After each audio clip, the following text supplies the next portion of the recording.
Oh, all right. Well, I did not realize that that was going to be so. Hang on. There we go. Did not realize this was going to be so in the way. We'll set this up in a minute because I'm going to set you guys up to look down at what we're doing. But what we're going to do today, and let me know if the audio is good or if it changes as I move around. We're going to take some knives apart and look at what's inside and see how they work. You guys want to do that? I think that'll be fun. We're going to take apart. I need to clean this. This is my Ferrum Forge Knife Works Master Blaster, the carved one. I want to show you what's underneath the scales on this. We're not going to take this integral all the way apart because it doesn't need it, but I will show you what's underneath the scales on this. We're going to take this apart and clean it because I've been carrying this Django a lot and it's filthy inside, so it needs cleaned up and lubricated. And we'll probably look at what's inside a compression lock and how well it works and why it's so strong. And yes, I do know I am covered in dog hair because I decided to wear a black hoodie and play with the dog this morning. Let me get this chat filter set up. I'm hoping this is going to go smooth. I got a really bad headache. And then as soon as we break from here, I'm trying to get in the car and go over to Balboa Naval Medical Center to hang out with my buddy who's been diagnosed with terminal cancer. So I see that there's people in and out. There's been one person in and out twice. So let me know in the chat, like drop a comment and let me know if the audio is good. Let me know if it's good. And I'm going to try and get this set up. I've got my lights ready to go if we need them. Hopefully I've got enough overhead light that we don't need the actual lights because they get in the way and it's gonna make it harder to actually see what's going on. So just got a new set of Torx bits and I did not realize it was gonna come with, so I basically got two sets. I got the long ones and the short ones. What do you mean context? Context is I have some knives that are dirty and I'm gonna take them apart, and I just thought it would be cool for you guys to see how knives work. This has a rolling detent, so I can explain how a flipper knife works without a spring, what's underneath the scales on this integral, and what makes this lock so strong. So we got a couple hours to fuck around at it and see what happens. So that's the context. We're also going to take this one apart because it's really dirty and needs cleaned. This is the new Django XL. Really impressed with this knife. Really impressed. So there's going to be, I got to take this apart and clean it. I've actually used it enough already that I had to resharpen it. And the heat treat on this is amazing. And overall construction with the behind the edge and everything makes this the sharpest knife I own out of hundreds of knives. So not necessarily sharp, but one of the best cutters. But as far as like scared to touch it on the edge, yes, absolutely. So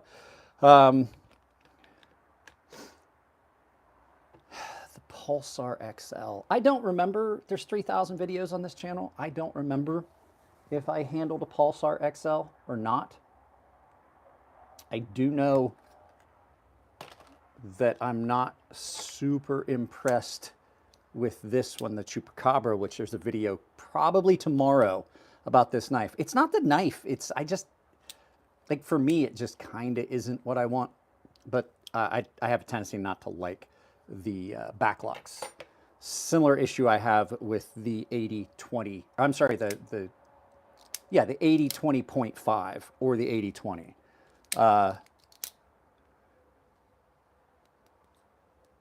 I think these locks get in the way. So I do have everything set up. You guys might lose audio for a second when we transfer from one power bank or one area of power to another. Where is everyone going? I thought this would be a fun one. I thought we'd enjoy this. So I'm gonna start setting up. But yeah, we're gonna take a couple knives apart and we can talk about what's going on. I will be able to. Then no, I have not seen the Pulsar. The only knives I've had from Kunwu Knives on the channel are. The only knives I've had on the channel from Kunwu have been the Chad, the Django, and then the Django XL, which this, like I said, this one's mine. It was a gift. So those are the only Kunwus we've had. So I'm gonna take these apart. I'm gonna show you like the little things that you need to know about taking a knife apart, best practices, things like that. So it's gonna be weird. I don't think I've ever done this with the vertical.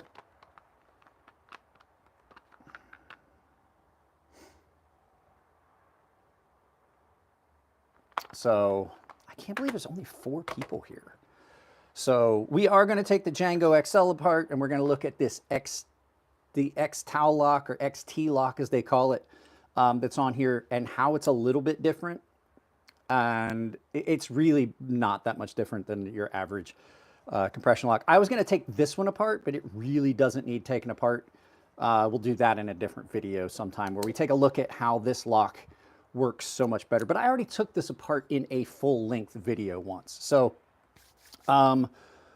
yeah, so I'm going to need to get some bit drivers and stuff. I've got all my tools. Let me get you guys set up for the overhead. We'll get the gooseneck out. I'll put the gooseneck up so that you guys can have an overhead shot. I had this set up already, and I did not realize that when I was going to do the, you know, when we were talking like this, that it was going to be so much in the way. So disassembling knives is not necessarily a requirement to do maintenance on your stuff, really, to tell you the truth. But sometimes you sometimes you need to. Sometimes you do need to take things apart. So let me get you guys, you're probably gonna get some wonky audio for a minute. So let me go ahead and do this. So the audio should have definitely changed. And it's gonna sound like I'm in a bathtub or something. So let me get you guys in the overhead so we can see what's going on. Let me see if I can get this. Yes, I do still have my sandals on, but I am putting my shoes on because I'm taking things apart. I don't want to be barefooted, basically. I don't want to drop a knife on my foot. So let me get you guys reconnected to power. This is the problem doing this live. You know what I mean? This is where the complications of doing things live come in, because I definitely have got a lot going on right at the moment. You see here, need more cord here. Get you guys connected. Trying to get cords out of the way so they don't block the view.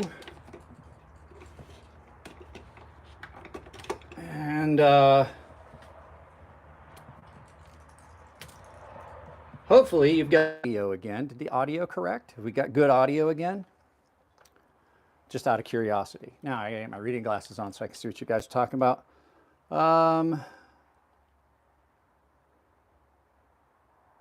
No, I wear sandals a lot out here, but if I'm taking knives apart and things like that, I definitely want shoes on. I want a little bit of extra protection. Is the audio good? Did the audio go back to where it was supposed to be? Just out of curiosity.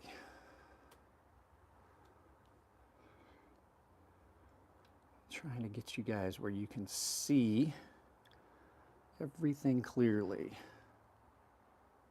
Okay, so we should be good. So I've got a new set of Torx bits that we're looking at here that I'm using. So you're gonna need some stuff, and I don't think we need the extra lights.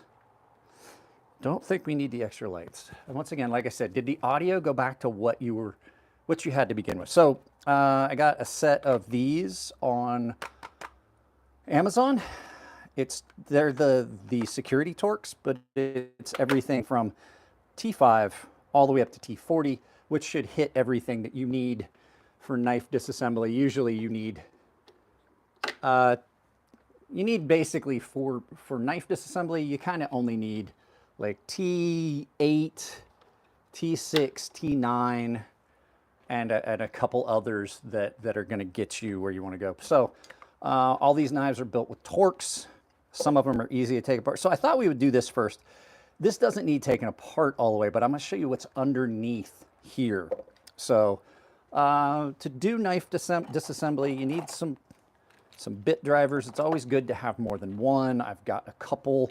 You're going to want to get some nice high quality bits to do this, so you don't have to worry about whether the sizing is correct and things like that. Guys, there's 13 of you here, only 2 likes. Please drop a like. Now, I do know that on this one, I think these are T8, and then the pivot underneath is a T6. So we're gonna go ahead and get our bits out. So I need a T8, I believe, for this. I just want to show you what's underneath these scales. So the only thing that holds these on here, this is one of the cooler knives you're going to see. The only thing that holds this on here, oh, and I forgot my maintenance bowl. Maintenance bowl, put screws and stuff in it. These are not magnetic, but this, the only thing that holds that in, you see that one screw that holds the pivot in or the spot, because it's ambidextrous, just slides off. And then you can see here, they've done milling and stuff underneath, and you can see your lock bar insert. You can see it's a little dirty in there, but this knife hasn't been carried a lot lately.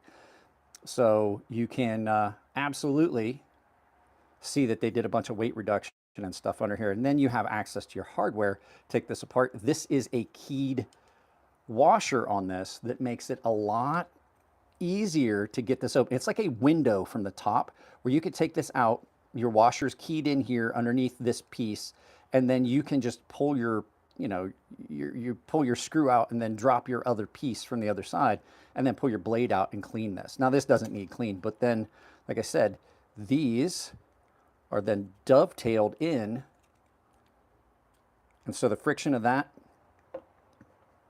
plus the tension of the screw on the pocket clip. These are titanium screws on this, by the way. That's why they're non-magnetic. So that's all that holds that. That's all that holds that together. It's the same side. It's the same thing from this side, but this is, I believe this is a T6. Yeah, the screw on this one's a T6, T8, and then a T6 pivot. So you need 3 different sizes for that, which is why it's nice to have multiple bit drivers. So I think this is 7, this is a 6, this is an 8. I can pretty much do what I want with a lot of different screws. So let's get this off to the side. Oh, this mat also, by the way, off to the side that you can't see. There's 4 little spots that are magnetic where I can set stuff down as well and not have it get in the way. So let's go ahead and just do what is basically the simplest, the most common of knives, I should say, not the simplest. This is a, let's get this out of the way. We don't need that tripod anymore. We're not doing stuff the way we were. We'll bring it back here in a little bit. Question, no one's answered me. Is the audio still good? Are we still good on audio? So this is a Ferrum Forge, a KnifeWorks Master Blaster. This is a frame lock. The cool thing about this one is it's got a rolling detent, and we're going to look at that, and I'm going to explain that when we take this apart. So rolling detent basically is your detent ball rolls just like a bearing. It's a captured bearing. So these are actually what's called a rolling set screw. That's why I don't give Jake Hoback credit for it, because he did nothing to design that. It was an off-the-shelf part that he basically, I don't know what's wrong. He started using it and then made everybody tried to make everybody give him credit for it. So these should all be T8 screws, except for the pivot on this. I think these are T15, if I remember correctly. So I'll put the get my T15 here. T15 and T8s. I'm gonna move these other knives off to the side that we're gonna take apart in a bit. So I also got the stuff I'm gonna need for the maintenance, because I may as well just take these apart in maintenance as well. I got some lubrication, KPL heavy, which is gonna go in the detent ball. And then for the Kunwu, I have found that the Kunwu needs 2 different lubricants. So the area where the lock rolls, this fluorinated grease works really good. The Chris Reeves fluorinated grease. And then on the actual bearings, I'm going to put the KPL. So just so you guys know, we've got all of our maintenance stuff here. So first things first, pivot on these is a single-sided pivot. So if you're taking apart a Ferrum Forge KnifeWorks knife, it's always a good idea to put some pressure on the blade. So you see I've got it like this, putting a little bit of pressure on the blade to pinch that pivot over the pivot, so this pivot won't spin, and then you can just take your pivot screw out. So pivot screw out, my bowl here. Pivot screw, now these are all titanium screws as well. This this.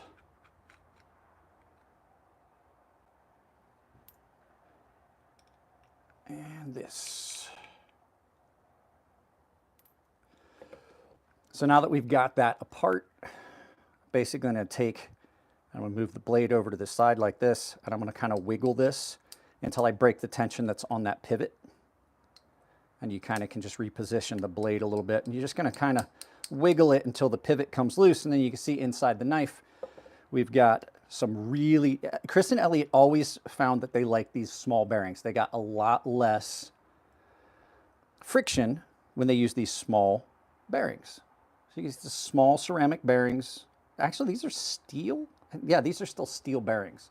So smaller bearings, less surface contact, less friction. As you can see, this knife's dirty, so I gotta grab a rag and give it a quick wipe down. But like I said, you don't necessarily have to take knives apart to do this. Some people don't like the idea of it because now I have a blade that is just laying here. It's really sharp because this is a very sharp knife. So you can see the area that the pivot rolls down in here has cut its own track in it. They did not put washers in their knives. They basically let the bearings cut the track into the titanium, and as the titanium work hardened, it just wouldn't cut anymore, because the other reason that they didn't need washers to set the distance was they shouldered all of their hardware, so you could tighten things down really tight and not have to worry about changing your gap. So once your bearing race was cut in, once your bearings had cut their own track in the titanium, you really no longer needed to worry about it, because they weren't going to go any further in because your gap was set by your hardware. And then pivot goes in there, wall bearings there. So as you can see here, this is your detent ball, and it's a rolling detent. So that is a ball bearing that's inside its own little cage right here, and it rolls, and you can just roll it around because it's set down in there, so you can just roll that bearing around. And it's just a ceramic bearing, and it's part of the over travel stop and lock bar insert. So it's all one thing. So you got 3 things going on in here. Guys, there's 67 of you, only 7 likes. Please drop a like. It's going to get more people here. So since we've got this apart, I was telling you I would show you like what makes a flipper work. So you guys saw that I flipped it. It doesn't have a spring in it. What it does is this detent ball that I'm cleaning off right now, and I'm going to clean all these parts. You can see Elliot even went as far as to carve the spacers, the standoffs. So let's see here. So inside here, this little ball corresponds with this hole right here in the knife. This needs cleaned up as well. So you can see there's a little hole here. Well, when you've got the knife put together, that ball sits in that hole, and it sits in pretty deep because it's a rolling detent, so it can. That's why the guys always used it, because it allowed them to have a deep set detent, but still have it be smooth because this rolled. So what happens is when you put pressure, so this is closed and that ball sits in there and it's up against that hard edge right there. When you put pressure on this flipper tab, when the knife is closed, you start building up tension against the ball, between the ball and the hole, the edge of the hole, and eventually you form enough energy, like you've built up enough energy that when it does let go, it slams open and then comes to the open position. That's how it works without a spring. It just simply works on the hard edge of this, building up tension on this, and then it slams open, and that's why it works really well. And I'll show you again in a minute when we get it back together. So when you take these apart, you want to lubricate all your stuff. So inside the knife, this cutout, so what's in here, can you see how this cutout is? What's in here is the area where they put the spring tension on it. So what they do is they remove some material here, and then they bend this over and turn it into a spring. And so that's what gives you the tension when that knife opens all the way up. This interfaces with this radius area here, and it locks the knife open. It slides over into that gap, You see here?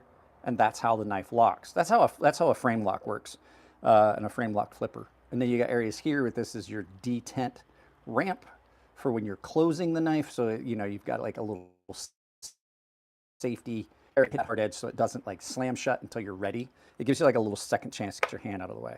So the bearings that sit in it on this one, really, really small bearings that are just steel bearings. And these, they always get the best results out of their knives with this, but you can see just little bearings in here that give the knife that reduce the friction when the knife is operated. So, so let's go ahead. We're gonna clean this up. Since we got it apart, may as well clean it up. So we're gonna just give it a quick clean up. That's just, guys, if you are moderators, please try to keep, you guys know I don't like anything, I don't want anything racist, I don't want anything political, I don't want anything inflammatory in these videos. This is supposed to be a fun place. It's a reprieve from the world, so I don't want to hear anything about politics and stuff like that. I mean, jokes every once in a while are okay, but yeah, we're not gonna do that. So basically all I do is I just spray these bearings with a little bit of alcohol, a little bit of rubbing alcohol, just to get the old lubricant off. I'm gonna clean off anything that's in these, that has gunked up the track in here. I'm gonna take the same thing on this, clean the lock face, clean the rolling detent. And then, I mean, if you, it doesn't matter in here, but if you got like pocket lint and stuff, it's just easy. You got a chance to take it apart right now. So when you're putting these back together, the thing about the Ferrum Forged knives that was always nice, even though a lot of people complain about their single-sided pivots, you could basically just build your knife from top down and not have to worry about, oh, I got to take the tension off the lock and things like this. So you can just basically drop parts. Now, on bearings, I'm going to give you a little bit. Here's the thing. These accept none of the lateral or stress or tensions. All they do is reduce friction in these rolling parts, so they don't have to be big or large. The larger the bearing, the more the friction. So putting larger bearings. So at any rate, when you're doing this, see how this has an open side on the race? It's just a crimped over race, right? I always like to put that side in the pocket so it keeps a little bit more of the gunk from getting in there. And then a lot of people over lubricate their knives. I'm gonna tell you right now, Nick Shabazz was famous for it. I've talked to him a bunch of times. Nick's a friend of mine. One drop, that's all it takes, and then walk a drop up the actual pivot, right? So that's one drop on there. And while I've got it here, I'm gonna go ahead and put KPL heavy on the actual detent, which is a gel and it keeps it in place and it works really, really well on detents. So then you can just put your blade in. See, the nice thing about this, I didn't have to take any other parts out. I drop my blade in the open position. I drop my other bearing so that the open side is up because it's going to go into that pocket. And then I do the same thing. Quick drop of KPL. I didn't get it. There we go. Quick drop of KPL in those bearings. And then I can just simply, I can't tell if you guys are seeing, I'm trying to see what I'm doing. So then I can simply just clamp this knife back together. And like I said, the nice thing about the Ferrum Forged Knife Works knives is that all this stuff was shouldered. So you basically just can put your parts back in. So that is a T15 on that pivot. So I'm just gonna put the pivot in. I'm not gonna cinch it down, and I'm gonna put my body screws back in with this T8. So stop pin screw. I didn't even have to take the stop pin out. I was able to clean all the parts without taking the knife too far apart. You know what I mean? I didn't have to clean all the individual parts. You can also do this with, like just dunk it in an ultrasonic, as long as you don't let it rub. So now that I got my body screws in and they're nice and tight, I can go back. Now, I didn't put any Loctite on the pivot because there still was some, but well, let's go ahead. Let's just do that. I'll take that pivot back out. So when you do that, you can, when you get this apart, if you realize that like your pivot's getting loose and things like that, you can just take some of this blue Loctite stick, get a little bit of it on the threads. That's a bit much. Just want to get some on the threads. Still too much. That's good enough. You get some of this blue Loctite, get it on your threads. And then you just put it in, and that after about 24 hours, that's going to completely set up. So when you do this, you don't have to crank the pivot down, especially on a knife like this. You want to get your pivot snug where you have free, smooth action and no blade play. After that, you're done. And then you just let the Loctite set. And once that Loctite sets, your pivot won't walk out. There you go. See how we talked about a nice action on this? Smooth, smooth, smooth. Absolutely smooth. Guys, there's 145 of you and only 9 likes. Please drop a like. It will get more people here. This is one of the smoothest knives I own. Absolutely, hands down, one of the smoothest knives I own. It just is frictionless. So that's what's inside this one. The other couple of the other ones are a little bit more complicated. This is one of the simplest locks on the knife market. It really is. It's built into the frame of the knife. It's sitting there with spring tension. That ball sits in that hole. When you overcome with enough force to remove the ball from the hole and slide up, it pops out, and then this being under spring tension kicks over into that slot.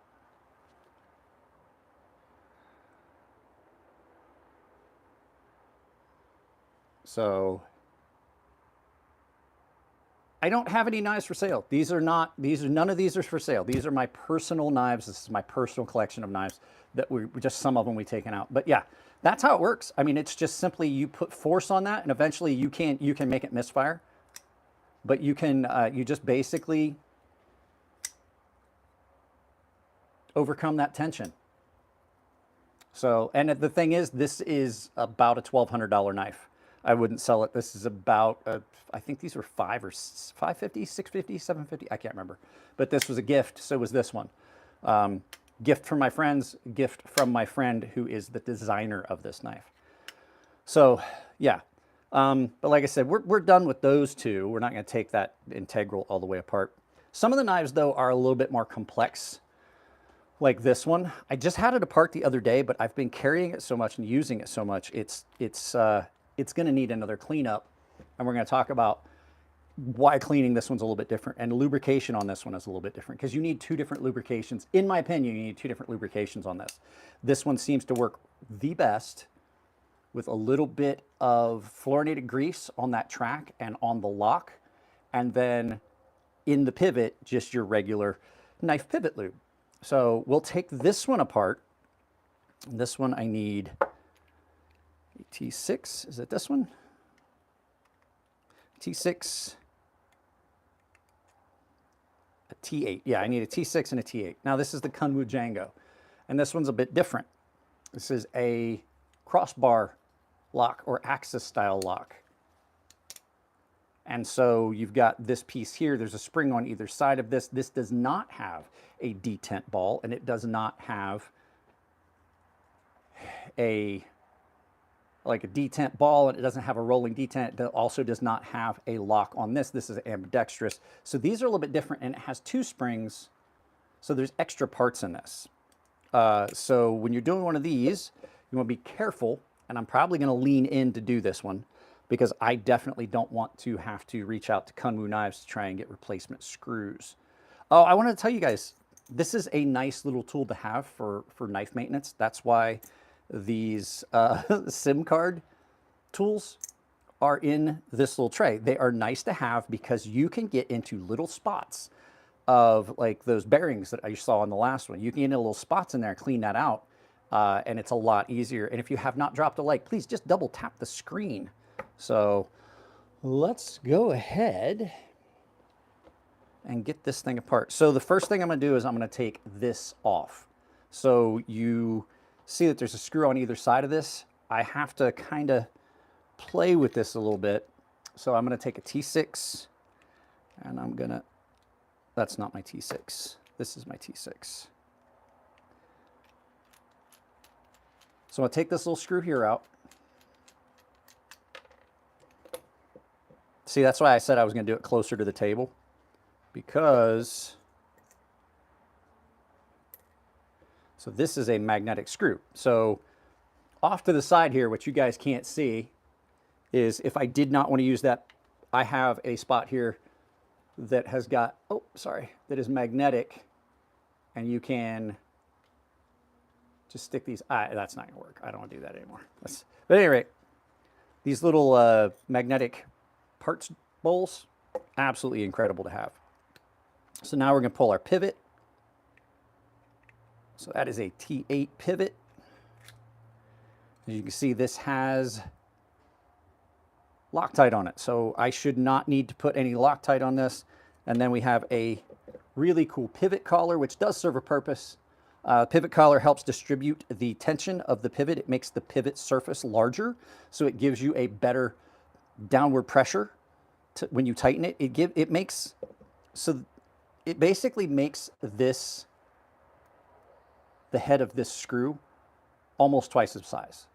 And it adds a pop of color because, as you can see, that's Damascus, which is a very attractive thing to have for like a pop of color. So we'll put our pivot screw in there. And then the next thing you have to do is you just basically have to take out the body screws. One of them goes through the pocket clip. And we're going to keep that with it so that we don't, because sometimes pocket clip screws are longer than the rest of the body screws. So best practice is to set that aside and keep the screw with it. Take out our other body screw, put that in the bowl. Now, you're going to find that some screws are different sizes. Can you see how that's a different screw than this one? You got to make sure that you keep that in mind. This screw is for the lock mechanism, for the little bar, and this screw is a body screw. So typically, you want to keep those parts closely associated with where they go. So the body screw, just so that you don't get screws mixed up, because if you put the wrong screw in the wrong hole, you can cause some problems. You can cause it so that the blade slams into a screw because it might stick through the body. You can accidentally strip the screw or strip the hole because if the thread pattern might be different. So on this one, the next step is to pull this off. Now you can see I've got all the screws out, but it's still pretty tight, right? Sometimes you need something to give you a little bit of leverage. I typically use this. This is a titanium pry bar. And I basically just pop that off, but I'm not going to damage anything. And then when you lift this off, you can see underneath the titanium is a steel insert. And your spring that tensions your lock is right here, right? Now I am going to have to take this other one out. So what I'm going to have to do is I'm going to have to take the spring off. So you just take it out of that hole, and then you can take the spring off of that lock. I'm going to put the spring off camera on it's on one of those magnetic pockets. And then I'm going to take this other screw out so that I can take this completely apart, because we're going to clean everything. Because I didn't take this other side off when I did this before. So once again, screw, the associated part. You want to keep them as close together as you can, like I do in that bowl. And then I'm going to push my pivot out because that is a keyed pivot. So it's going to be easy to reposition when we get ready to put this back together. Let's go ahead and pull the pivot out far enough that we can disconnect. There we go. Now, see? We've now got this completely disassembled. There's my blade. There's my bearings. And then on this side here, there's my backspacer. On this side here is my other set of bearings. So these are a multi-row bearing system. These are ceramic bearings in a Delrin race. I'm going to set that one over there. Underneath here is the other spring. So I'm going to push that pivot out. Underneath here is that other spring that is still connected. See how I took it out? It came out of that hole, but it's still connected to this. If I can keep it connected to that, that's how I want to do it, because this is going to be put together differently than the other one. Do you see what I'm saying? So you kind of have to play a game of, how do I put this knife back together? So let's set that spring over here. And now you can see we've got all of our parts we can get access to. I can clean this up completely because this is a mess. So 161 of you, but only 17 likes.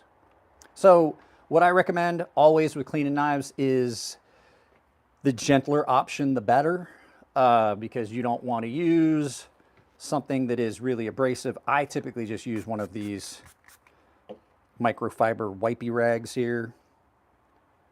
And then I just simply wipe off old gunk and lubricant. I'm going to do the same thing with the bearings.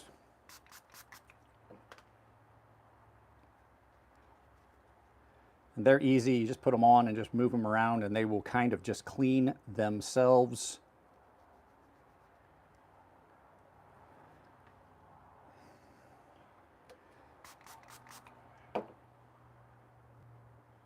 Like I said, just some regular rubbing alcohol like you get at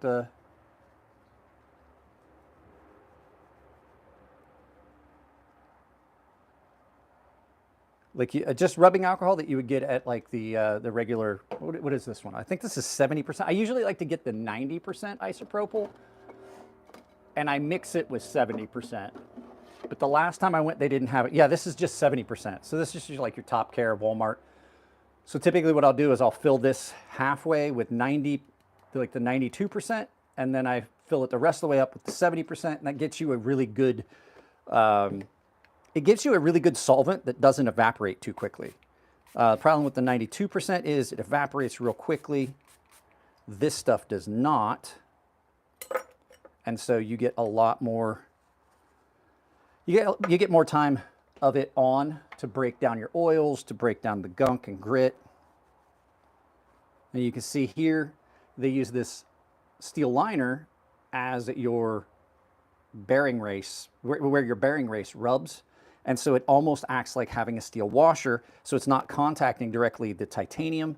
And then you can see here all the milling they've done on the inside of this titanium. There's your other pivot. There's all of your hardware that runs through. You can actually take these all the way out if you want. So when you're cleaning these, I typically, when I get a knife in from the factory, to give it the best possible chance, I do take the knife apart and I replace all the lubricant with the lubricant I know that I'm comfortable with in my knife. And so that's usually KPL or fluorinated grease. In this case, a little bit of both, because I found that the bearing surface for the lock and the bearing surface for the actual bearings, the contact surface, can use, you need a little bit of like fluorinated grease on here that's going to stay a little bit longer, and then you can just put your bearing oil down inside. So you're using two different, I'll show you what I mean here in a second. The reassembly on this could be interesting because they have a tendency, these have a tendency to not to go up together anywhere near as easily as they come apart. So let's go ahead and see here what we got going. So this is, see here, this is the top one, and then the bottom one's going to go is over here. So I did not remove this part, but I am going to clean it. And I mean, I can put it back in if it comes out, but I just want to completely remove any of the old factory lubricant. Hola from Puerto Rico. I do not have an ultrasonic cleaner, but my buddy Tino does in his little garage shop, and if I need to, I can always take him over. So this piece right here is the piece for this side.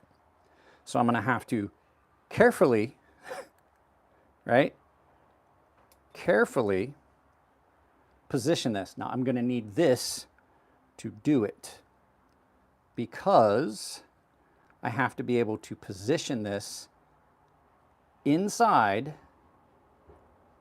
the hole and everything to get it back together, right? So I have to put this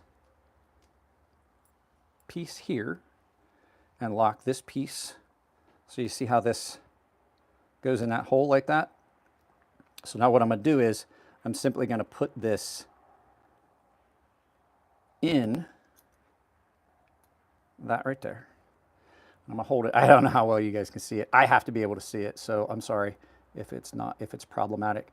So I'm going to line this spring up with this hole, just like that, right?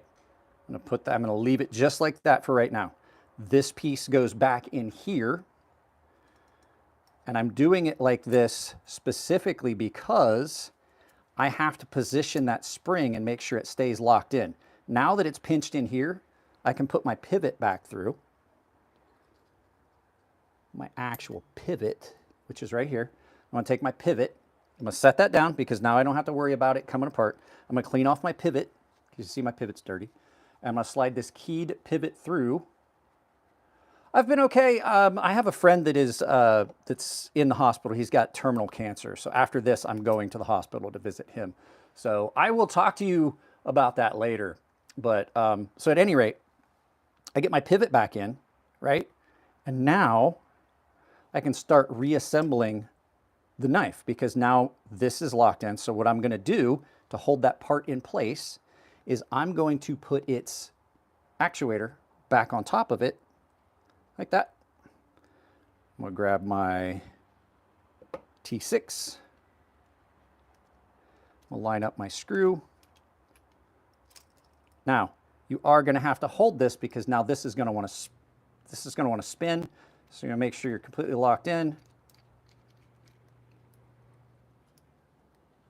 And then basically just screw this in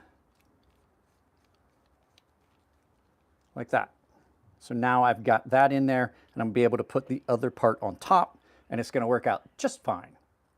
So I can set this back down. Now I'm going to put my backspacer back on top of these parts right here. It's really easy to line up because it lines up with that hole, right? Now, bearing goes on my pivot, and just like the last knife, we're going to do a quick single drop there and a drop up the pivot because the blade actually does make contact with the pivot. You want to hit all your friction surfaces with a little bit of lubricant. I'm going to put my blade back in right there like that, right? And then I'm going to pull that back and I'm going to lock that like that so I have access to that hole because this part has to go on top of it and your stop pin goes in that little hole. So these are going to go through these holes, this is going to go through this hole, and now I drop my other bearing back in into that little pocket. Same thing, a drop of KPL on it, and then I can start reassembling this knife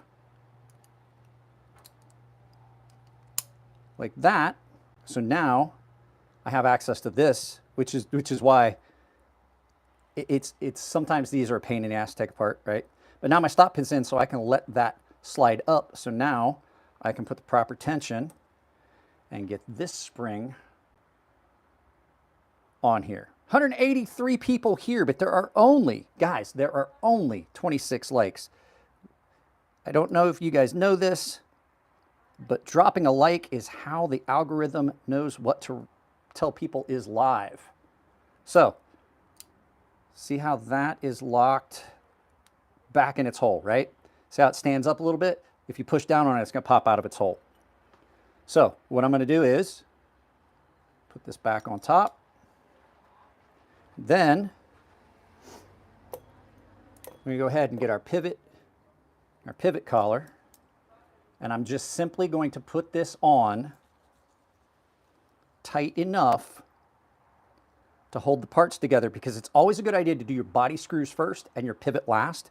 It prevents the knife really from getting off center. I had somebody explain it to me. It does make sense when they explained it to me. Just know that it's best to only put this in as a placeholder so your pivot doesn't fall out, and then start putting your body screws back in. So that screw goes there. And you remember we separated our screws so we knew where they were. Nice thing about these screws, magnetic bit driver. Drop it in, body screw, cinch it down. I left the screw in this part. If you can leave the screws in their associated parts, always the best practice. I'm gonna put this on here. And it's really easy because it's tracked. So your pocket clip's just gonna go on there. Sorry guys, I have got some nerve damage in my right arm and it makes it shake. And I had a bunch of caffeine today. So we're fighting against medical issues and pharmacology. So now that we got that on there, we're going to take our other push bar for the lock and put the lock. It just depends. Aiden, I sharpened this, which is part of the reason we are taking this apart. I did sharpen it. It got all gunked and dirty. And so it just made sense to take it apart. And since I knew I was going to do this, I just waited until we had the live feed going to do it. So here we go. We're gonna tighten that down, and then our final step, tighten our pivot.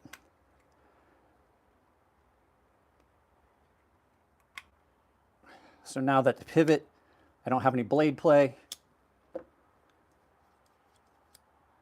And then what I've discovered with this knife is a tiny bit of fluorinated grease on this bearing surface right here where the lock rubs. Just a little schmutz, just a smear, just a tiny little bit on there. And then that's going to stick to the lock. It's going to stick to the lock face, and it absolutely makes it so much smoother. When you change the lubricant on a knife, it can make or break the action if you're using the proper lubricant. I also am going to put a tiny bit on either side of this, the actuators on here. And so eventually it's going to work its way up in there.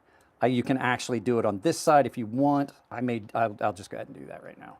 And if you don't feel like you've got enough in there, if you don't feel like the lubrication is adequate, you can always add more. It's better to add. It's like when you do edibles. Any of you guys out there that partake in the jazz cabbage will tell you, you can always eat more, but you can never eat less. It's not the same. Like, I can remove any excess. Oh, yeah, it's so much better. I can remove any excess lubrication, but adding too much, like liquid lubricant and stuff like that, if you are just starting to take that knife apart, and then if the lubrication doesn't 100% get where you want it, you can just use the back of like one of these guns cleaning swabs, and you can kind of just relocate some of that grease and just get it where you want with the blunt end of it, like this. Just move it around.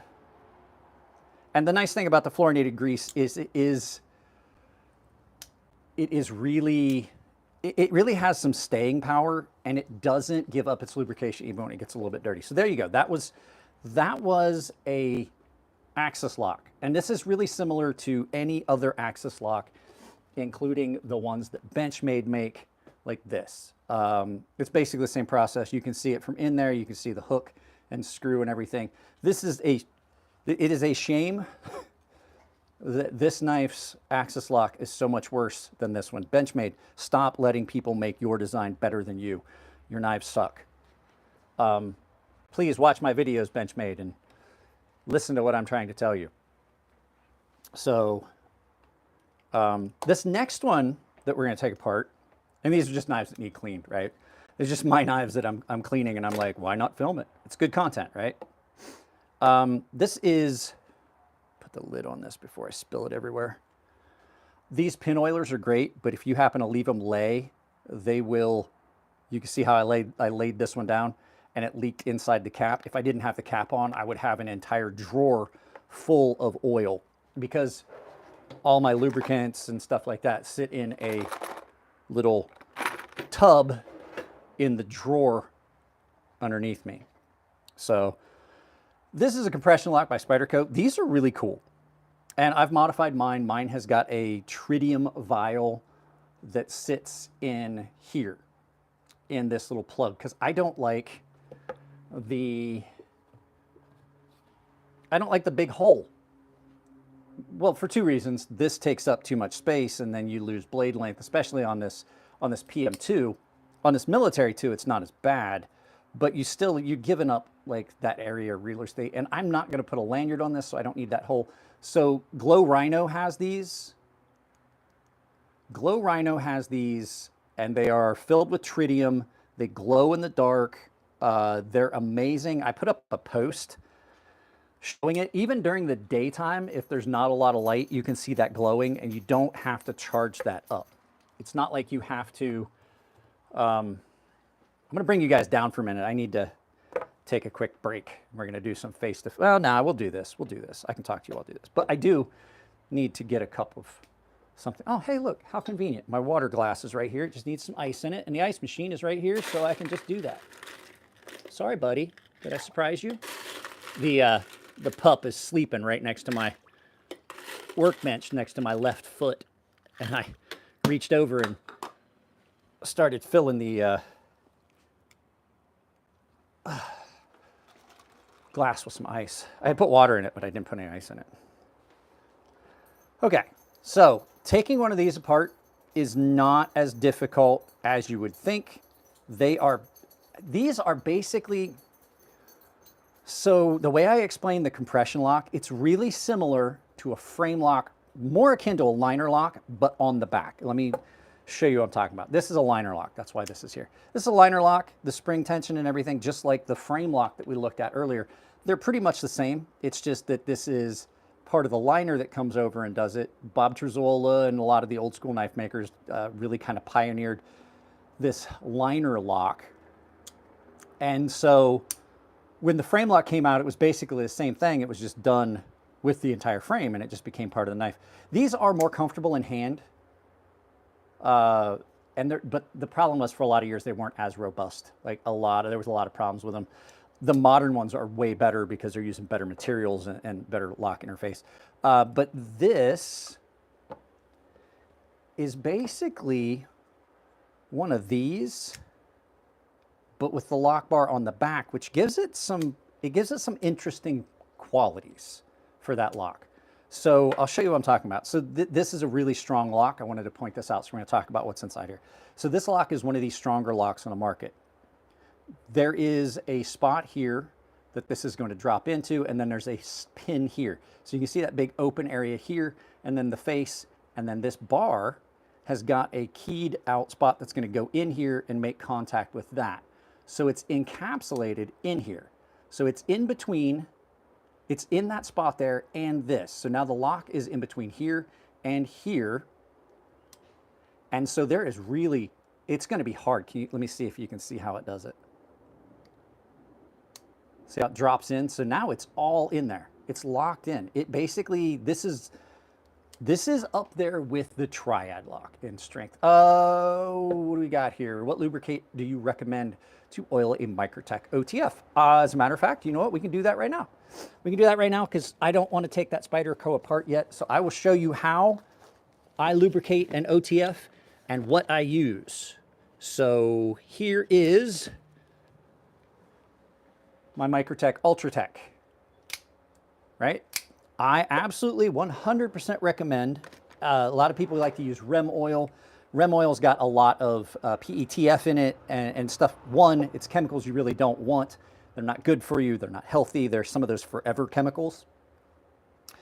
And two, it gums everything up as it dries. And so you lose the lubricant and all you have is the Teflon and it stays in there and it gums up and it gets all varnishy. And then you have to basically take this cap off, spray it with jet spray gum out, brake cleaner, clean all that out, and then re-lubricate it. This, you don't have that problem. You just reapply it every once in a while. So this is KPL Ultralight.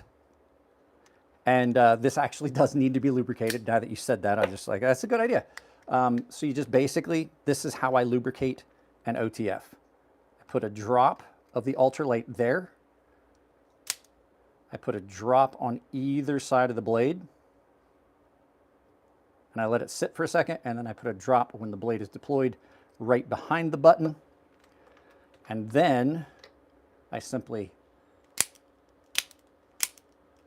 operate the knife a few times. It distributes that, it gets on here, you let it sit for a little bit, you come back, if you got any excess, you simply just wipe it off. And now you've lubricated that knife, that's all it takes. Hey man, I've got a two-sided T8 pivot that's Loctited and free spinning. Help, I usually heat up a T8 and press it into the screw while pushing down. You can just use, I'll tell you what I use. If you don't have something that's going to get destroyed, like say it's an all titanium frame and one of your screws is stuck, that long. Just hit it that long, not enough to make it smoke. Let that heat soak in for a minute, and then simply take your Torx bit that is the right size. How convenient, because I do this from time to time. Take your Torx bit that is the right size, or you can find one that's sacrificial. You put it in, you tap the back of this with the hammer 2 or 3 times, and then see if it breaks loose. So that's the simplest way to get a stuck pivot. If not, this is what I recommend. This is why I have so many drivers and bits. Grab 2 bits the same way, the same size, and just go at it like that. Heat it up, heat up the actual bit, or not the bit, but the actual screw, and then take the, whatever it is, 2 T8s from either side, and then get it. There was a tool you could buy that you could put on your finger or in between your fingers, so you could set the knife on top and have the bit here and then another bit on top for things like that. So that's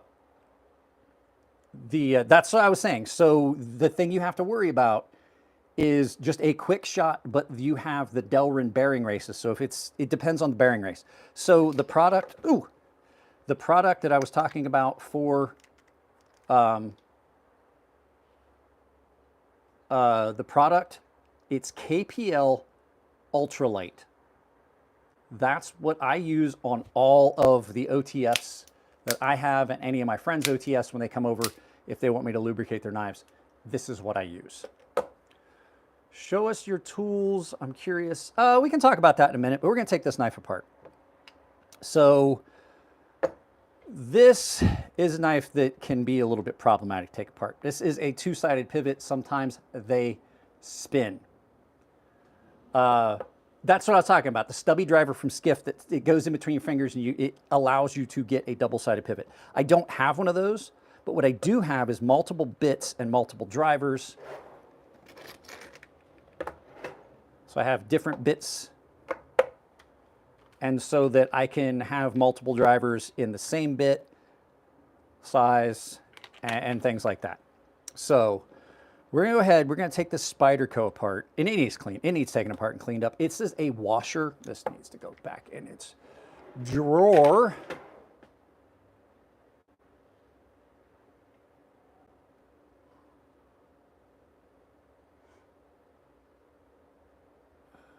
There we go. Okay. So if I remember right, it's either a T15 or a T20. It is a T15. So it's a T15 pivot.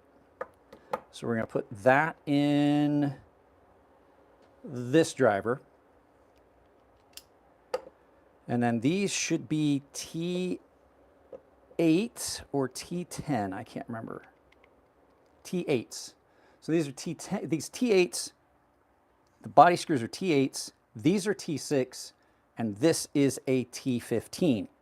So it's good to have like all your different sizes. And then I got some other tools here that are in here. I got, this is for, this is the size for a, it's the size for a Chris Reese Sebenza. That's why that's in there, in case I need to take this one apart.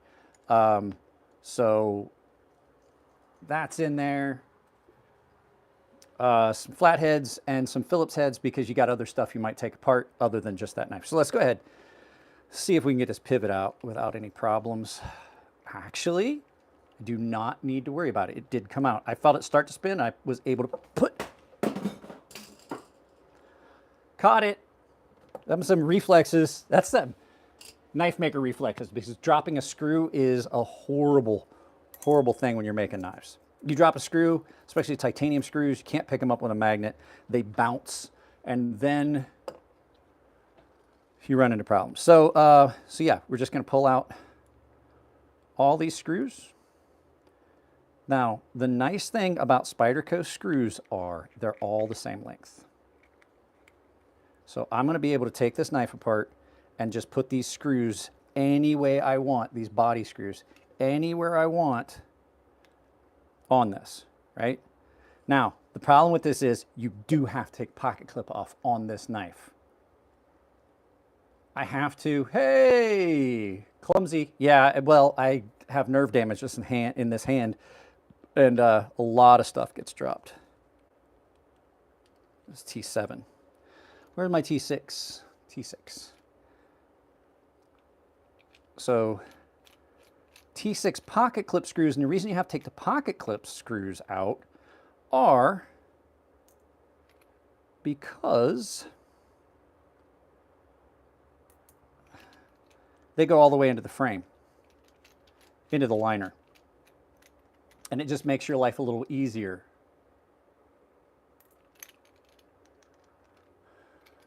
Question, do you only work on Spyderco? No, I don't.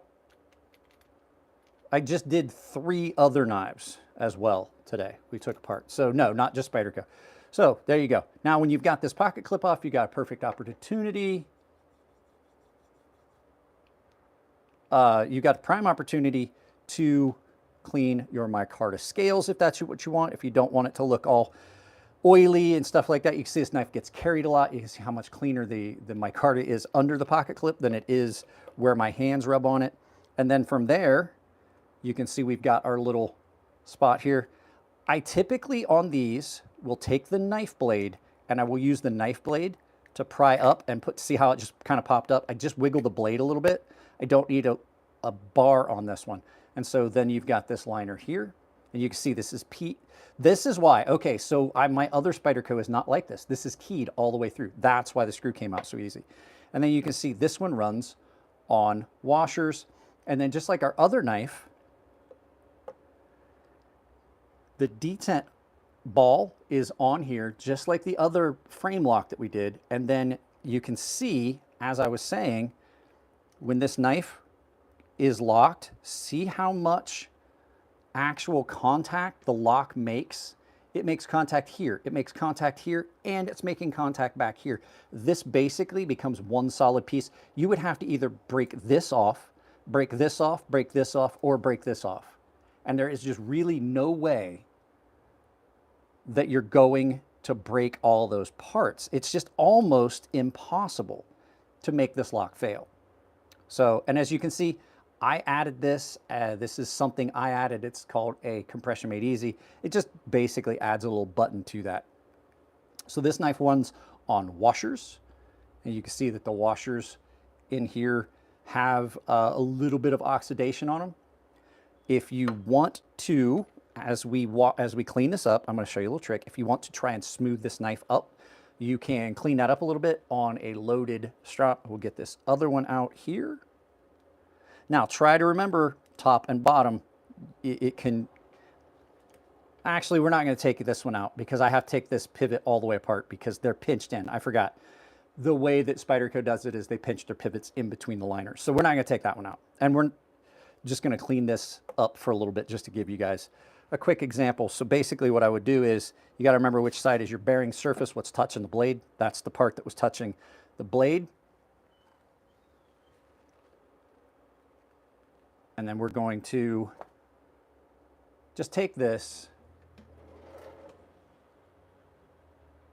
I am fine, Milton. I am fine. Sorry, guys, if I'm not reading your comments. So this Spyderco ultrafine ceramic plate, I loaded the leather with a little bit of diamond compound just to show you if you want to try and like clean up and smooth the surface on these so that you get a better, like a little bit smoother action. On this knife, I don't think you would. This knife's incredibly smooth. But you basically do some figure eights with almost no tension, and you can polish up that surface. See how much shinier that is now compared to the other side? So that's something you can do. I don't recommend using anything real abrasive. You can screw up the actual how the blade sits. So then, now that we got this part, we can just clean this up. Now this, out of character for me, I do put oil on these. I'm going to try it this time though with fluorinated grease and see if it makes a difference, because I do honestly say all the time that knives that run on bearings should be run on fluorinated grease. It just works better. I used to do giveaways, Milton. I used to, and it just wound up being that that's the only thing people came for. And I just didn't like the dynamic. So you'd have people like, well, how soon are you doing the giveaway? Like you do a live feed, people are like, well, how soon are you doing the giveaway? Like, what time are you doing the giveaway? And I'm like, now you've disqualified yourself. So like I told people, I was like, you asked me more than once what time the giveaway is, and I will just, like that is greedy and it is nasty and it just is unfair to creators to do that. So no, Milton, I'm saying, like, I used to do it. I used to do it. I still do it for my paying members occasionally. But Chunk, go lay down.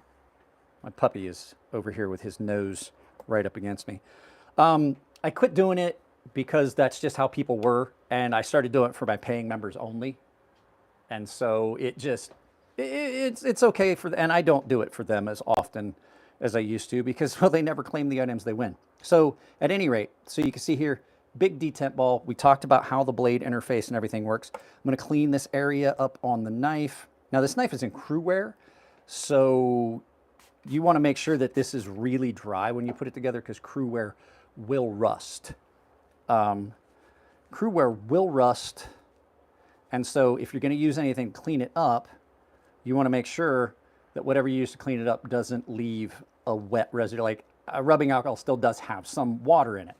And so you want to make sure it's completely dry before you put the knife back together, right? And you can see these two spots here? Well, that's because, let me put this back together for you. So in the open position, you got that detent ball there.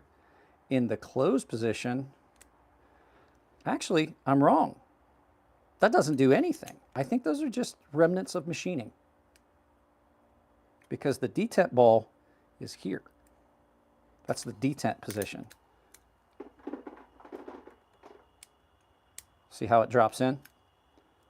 So same as our frame lock.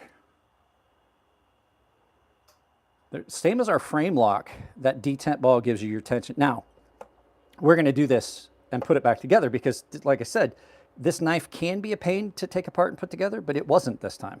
Well, this one in particular wasn't. My PM2 is not as easy. So I'm going to put a little drop there, a little bit of grease. So I'm using fluorinated grease on this time. Last time I used oil. It worked really well. Oh, and then, like I said, this is just that, this is that thing that's got, this is from Glow Rhino. It's got a tritium vial right down the middle of it. It's great. I wear XXL gloves. So, like, to put it in perspective, That's my wedding ring. And that's a full-size screwdriver. I don't have little hands. I made knives, and I modified knives and did all this stuff for customers. So at any rate, a little bit of grease pivot, a little bit of grease on the washer. We're going to drop this blade on top of it. We're going to leave it just like that. I'm going to put the other washer back on top. Now this is the spot that was down, so what I'm going to do is I'm going to put a little bit. Can you guys see what I'm doing, or am I in the comments area? Put a little bit of grease there. Right? Then put our washer back on top. Put this back where it goes in that little hole there. I'm going to put this on top. All right. My liner back on, or my scale back on. Then we're just going to put the screws back in.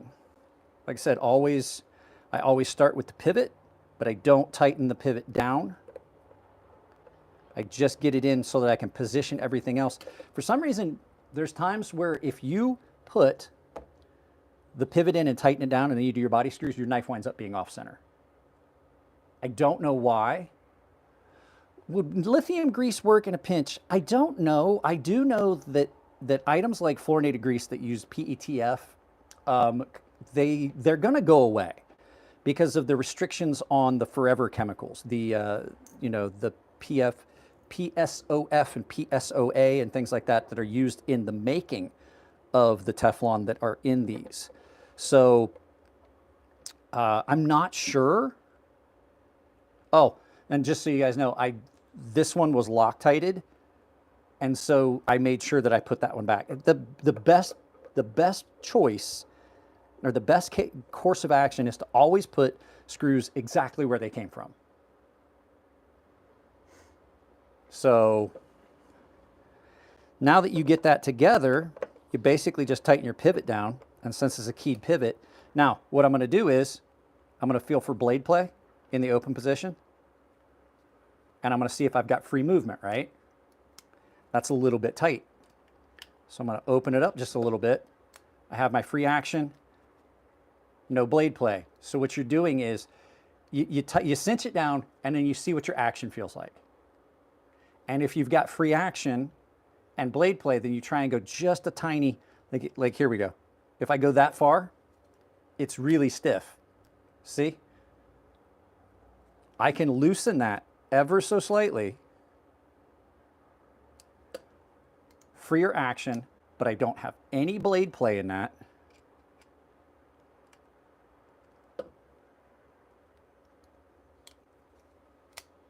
See? And as that grease goes back and forth, now I did forget to do something. I didn't forget. I was going to show you guys after. So you saw that I did not put any oil on the detent ball. Well, the nice thing about these pin oilers is I can see the detent ball from here. I can see it from the top, right? So what I'm going to do is I'm going to get it in a position where I can see the detent ball peeking through. I'm going to take this little pin oiler with my KPL heavy. I'm going to get a tiny drop of it. And this is one of those little tips so you don't have to take your knife apart. And I'm just going to go in here and I'm going to hit that detent ball. So now I've got it on the detent ball. It's going to go across the detent track, and it is significantly smoother with just that little addition of a little bit of oil on the detent ball. So, like I said, then check your pivot. Make sure your pivot's the tightness you want. If you're done, then you finish putting your knife back together. All I have to do for this one is simply put the pocket clip back in. And since I'm having some, I'm really having some, we've reached the maximum threshold of what I can do for a day with this hand with all this nerve damage. And I do have some nerve damage now that's started in this hand. We're afraid that there's a couple things at play. So, but that I can just put it back together. That's not it.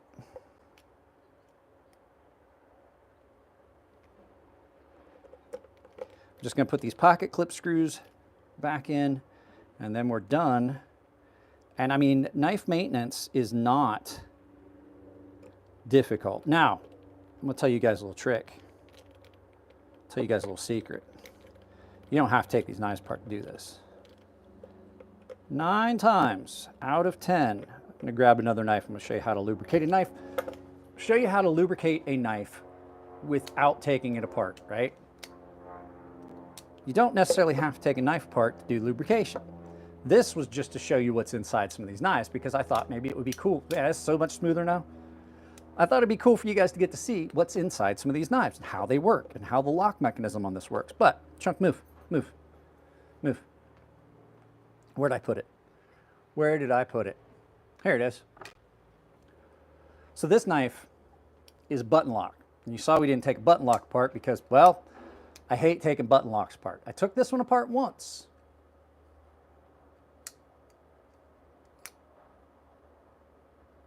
Machine, I can't. It's not going to heal. It's just going to be like this. It's just what it is. So instead of taking this knife apart, because I hate taking button locks apart, I hate taking button lock liner knives apart even worse. So just because you need to maintenance your knife, the nice thing about this, magnet on the bottom, stick it right on the side of my workbench. It's right there when I need it. And those parts, those little tools that are in it, right where I need them. So you don't necessarily need all this. And we're going to look at the tools I have here in a minute because somebody asked about that. You don't necessarily have to take your knife apart. The nice thing about most knives is that they run on bearings and there's a gap between these liners and everything, right? You can simply take your pin oiler, and it doesn't have to be KPL. If you've got a pin oiler with whatever it is, if you like Daiwa rod and tool oil, you know, things like that, the old 3-in-1, or if you like nano oil, it doesn't matter. I just personally think this is the best for knives because it keeps grit and pocket lint and stuff in suspension and moves that out of the way, but still gives you lubrication, and it doesn't wash away real easily. So if you do have a bunch of gunk and stuff that starts to build up in here, you just rinse it out under the sink and you're not really washing away your lubricant. Just blow it out a little bit. But if you've done that, if you rinsed it out under the sink, you blew it out a little bit and it doesn't feel like the lubricants work the way you want it, you simply can take your pin oiler and just put a drop of lubricant on either side and let the capillary action, did you see that? It sucks it right down into, Bubbles, I know, Ty. I know you were joking, Ty. But it sucks that down in there and then move it around a couple times and it starts to lubricate the bearings. So you don't need much. I see people that like, they hand me their knife. Nick Spaz is famous for this. And Nick handed me a knife and it was just like an oil slick. I'm like, wow, I'm glad that's not gonna fly out of my hand. Nick does, as much as I love Nick, he's a good friend of mine, he does have a tendency to over lubricate knives. And one drop typically is all you need on either side. It gets down in there and it smooths that knife up. Now, I don't like taking these apart for a reason, is because repositioning this with the liner and then the actual button, Nick's a great dude, and hopefully Nick watches this, but he does know that he uses, like I'm telling you, he has to know he uses too much lubrication on his knives. Some people are like, there's no such thing as too much lube, and I'm like, that's only in some scenarios. So, yeah, that's just gonna, now I am gonna put a couple of these things away and we're gonna go back and we're gonna talk about some stuff face to face. So I'm gonna get my other tripod back out, set stuff up so that you guys can, now you're gonna lose audio for a second, but this is, I think that this is the optimal point for us to finish up face to face. We can talk about some stuff like we typically do, but I thought this would be fun. I thought maybe you guys would enjoy it. I did, and it was something I needed to do anyway. So hang on a second. Your audio is going to change. Your audio probably just got real weird. And we're going to flip this around like this. And yes, I did destroy the Pocky One Chip Challenge. I will never do it again. I used to do it every year, and now they've just gone too far. That 2021 was bad. That 2021 Pocky One Chip Challenge was bad. There's another reason why that little hammer was here is this gooseneck tripod does not like to let go from its mount. Sometimes you have to pop it with a hammer. Let me get the audio stuff set back up and bring you guys back so that it sounds, oh, professional. Because for what I paid for these microphones, I want it to sound professional. Let's plug this in.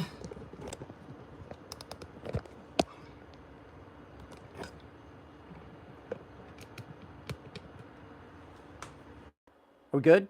Are we good? The audio come back? When I move around, did the audio stay? Is the audio still good? Whew, there we go. Crazy for that. What do you mean? So, yeah. Then the final step when you do this maintenance is, and I've talked about this before, is, oh, it was miserable the next day. Just miserable. Got a haircut, by the way. I stopped by on my way to go visit my buddy. Oh yeah, I did it. I did it live. You can find it live. I did it as a fundraiser for my daughter's figure skating season. I was like, hey, I got a Pocky One chip. People donate. The more you donate, the longer I will wait was the plan. And I wound up had enough people donating. I had enough people donate that I waited an hour from the time I ate the chip to the first time I drank something. Actually, it was an hour and 20. So, so now the unfun part of this live feed, I got to tell you guys about some stuff that's going on with the channel. You may not, well, one, I just did a job interview. And so, oh, I love spicy food. I make some of the spiciest stuff. I use the devil's dust on everything. But I definitely will say that the 2020 was hotter than the 2021, but the 2019 was nowhere near as hot as either one of them. I did the 2019 and I was like, yeah, it's pretty hot, but like, fuck, I mean, I've ate hotter stuff. The 2020 and 2021, they definitely ramped up the insanity of those. Some stuff going on with the channel. If I take this job, if I get offered this job and I take it, I'll be working nights again, which means we won't do these live feeds. Or we may, but not as often. But I also means I will have a lot less time to film because before when I was working, I was filming on my days off and in the evenings and stuff, after work and stuff like that. Problem is, it's about an hour commute, if not longer. If I take the bus, it's going to be longer. They have a bus for employees and stuff like that. So it's going to add a lot to the channel. And the other thing is, it's going to be rough for the next couple weeks. You might not see as much content. I have a very, very good friend of mine, one of my best friends in the world, and he has got cancer. They have not given him a lot of time. And I've been trying to, I didn't go yesterday, I went the day before. I'm going as soon as we break from here after another like 40 minutes or so. Because I don't want to interrupt him during lunch. We're just going to go. But he's in the hospital. He's not doing well. So I've been spending as much time with him as possible. I have not filmed in over a week. So you may see a gap in content. So if you enjoy the content, there's over 3,000 videos on this channel. You can go back and watch, just binge watch my videos. It absolutely helps the channel. So we were talking about tools. So I just wanted to get that out of the way. So we're talking about tools, and I need to put these on or I will have a headache from trying to read you guys' contents or comments like this. So the tools that I use, and I have a bunch of different ones. If you can find these Huskies, these little Husky bit drivers, they're great. Now, I will say if you break a bit, you basically have to get a new tool because they no longer, they don't, I can't find bits that actually fit this, right? So if you break the tip off a bit, you got to buy another one, which is why I have two.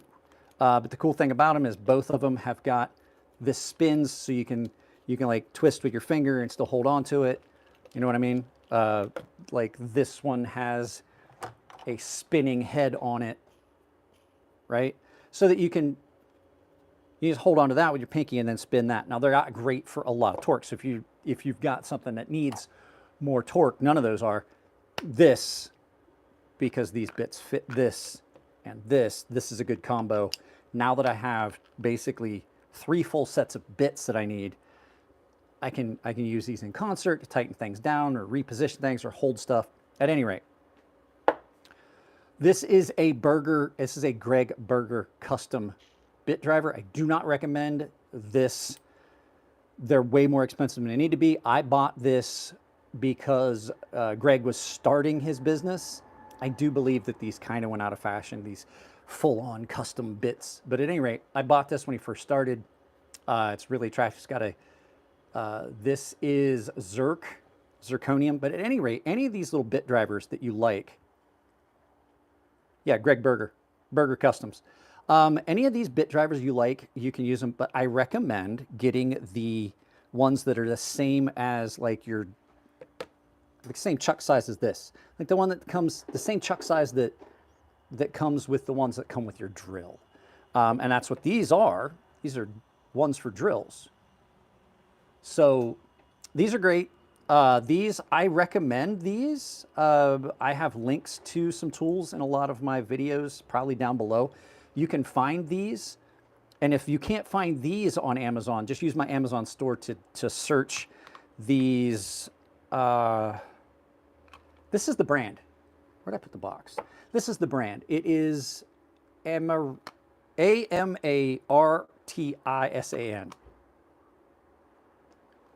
Right? These things are great. And for me, I like the security torques because I also take apart electronics. Look at me. I'm a fucking geek. I take apart electronics and fix things. I, as a matter of fact, have 2 lights that I have to replace switches for my studio lights because I have 4 of these and 2 of them have switches that went bad. So I'm going to have to replace the switches in these. And these things are great. They're rechargeable, but when the switch goes bad, you can't turn them on. So I've got 2 of these I'm going to take apart. Security torques. So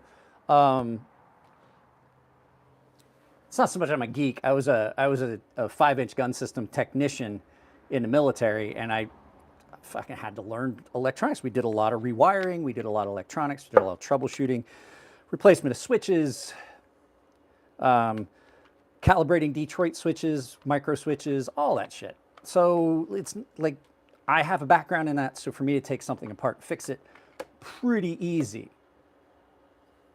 So the nice thing is I'm 6'3", 230 pounds. I've taken martial arts since I was like 8 years old. So if you got a problem with being a geek, well, that's too goddamn bad.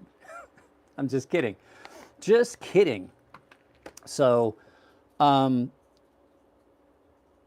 so there's other stuff that I have with that. Like I said, I have another set. These are security torques. I basically have 3 full sets of security torques that I can use on any knife. So these ones go from, I think this is a T4.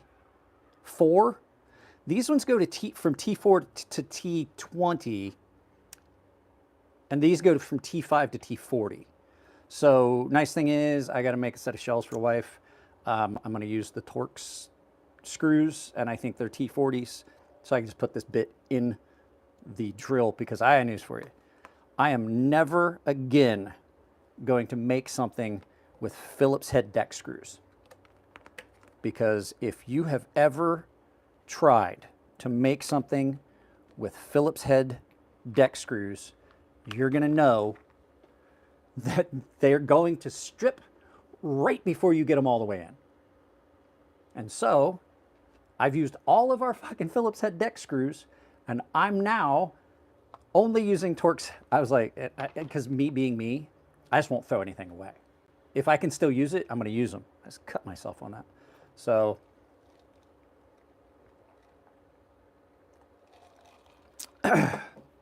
so yeah, having a bunch of tools that you can use on different things are great. All right, Milton, what's your question? We'll do question. Ooh, I probably just screwed up all the audio.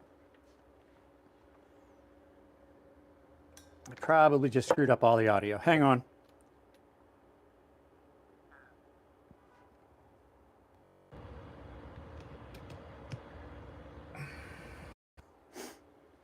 I I know that I screwed up all the audio because I saw the power.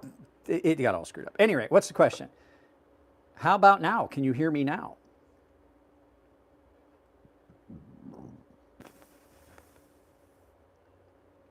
Can you hear me now? Is the audio back? Okay. Yeah, I figured I screwed up the audio. I yanked the cord. What you guys can't see is the receiver and all the stuff for my microphone system is connected in a very janky fashion. And if you catch the cord and it all jiggle it disconnects the audio part, but it still says it's connected, but it's not. So what steel Trey Montana machetes use? I do not know. However, I have the wealth of human knowledge at my fingertips. Was it Trey Montana? Trey Montana knives. That did not work. Hang on a second. I'm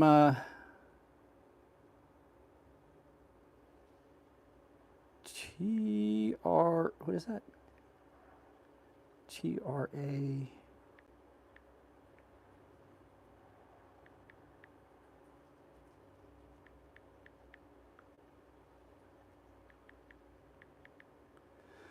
I'm looking. If it's the company in Brazil, they're probably using 1095 or something else. It's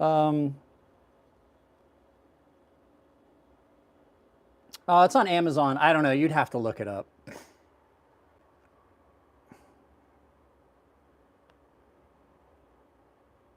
Yeah, I don't see it. The only thing I'm seeing is kitchen knives. I don't know. Most machetes are made out of a shitty steel to begin with. Cold Steel's machetes are about the best on the market. They're not sharp. Machetes don't need to be sharp, but the fact is, their machetes stand up about the best. I've never been a fan of most machetes. So there are options to a machete. I've got some here. If you're gonna need something that big, like I've really never been in a scenario where I needed a machete that much. This is almost as good an option for what I would be doing. This is the Work Tough Gear Grizzly. This is a much better option. You can do all the stuff you do with a machete. Most of the stuff you could do with a hatchet. With this, if that's something you're wanting to carry and take, this might be your option. So probably I would take this over an actual machete. And that's in a really good steel. Tools. Craftsman, if you can get these old Craftsman tool sets. This is the Craftsman. I don't know if you still can, because I know Craftsman was a Sears brand. I always loved Craftsman tools. I thought for the money, they were some of the best. I have a Craftsman tool set, socket, bit driver, all that stuff, like I think it's a 120 piece mechanics tool set. And this is the bit driver from it. And I use this. This is a great little bit driver because these ones fit it, right? So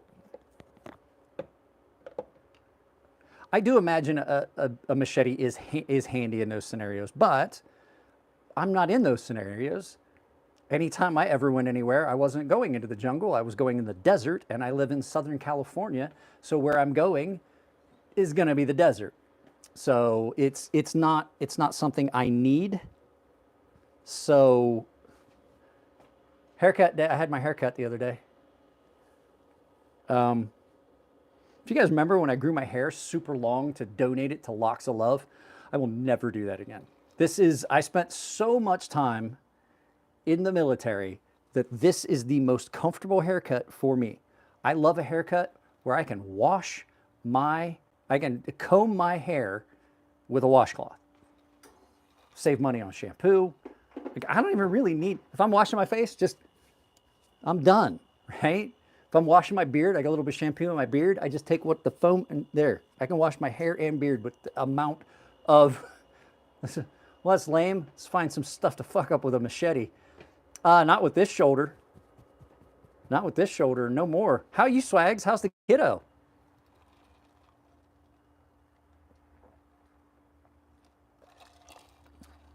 I don't know how girls do it. I had my hair long. I'd be driving, wind would blow, and I was like, my hair would be in my mouth. I'm like, what the fuck? It's all in my face. Couldn't drive with the windows down. I'm like, how do girls do that? You haven't slept in days. Get used to it. You're not going to sleep for years. The only reason I get any sleep now is because my daughter's in college and she's on the campus most of the time, and she's got her driver's license. I don't have to do anything for her anymore. She's self-sufficient at this point. So this is so much better with a little bit of grease. It needs a touch more of the fluorinated grease on that bearing surface. And it's where the lock bar rubs on the blade. Right? She didn't tell, like I had long hair when I was in high school, and I'm like, how did I ever tolerate that? Like, how the fuck did I ever put up with that when I was in high school? Because I had really long hair in high school. Because I was a child of the 90s, you know? The mullet generation. I graduated in 91. That was, there we go. Before they put me on Percocet, muscle relaxers, and steroids for this shoulder, I wasn't sleeping either. We do, but I do lives like this. We'll have to go live like this. It'll be one of these.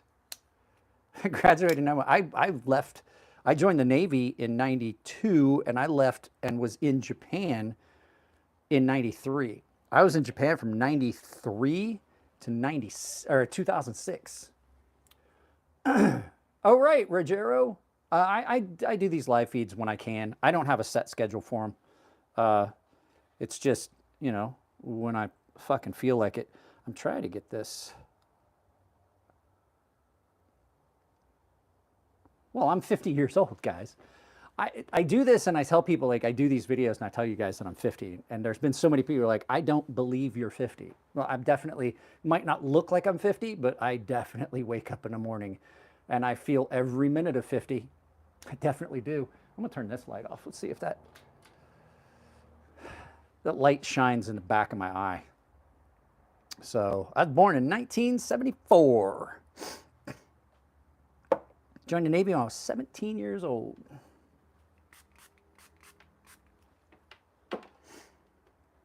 What do I think about Bark River knives? I love Bark River knives. I have one of the coolest knives in my collection is a Bark River. Hey, look, I'm gonna tell you right now, Swags, here's the deal. Being an adult is a definition of age. Like, I'm over 18, I'm an adult. Being a grown-up, that's a mindset.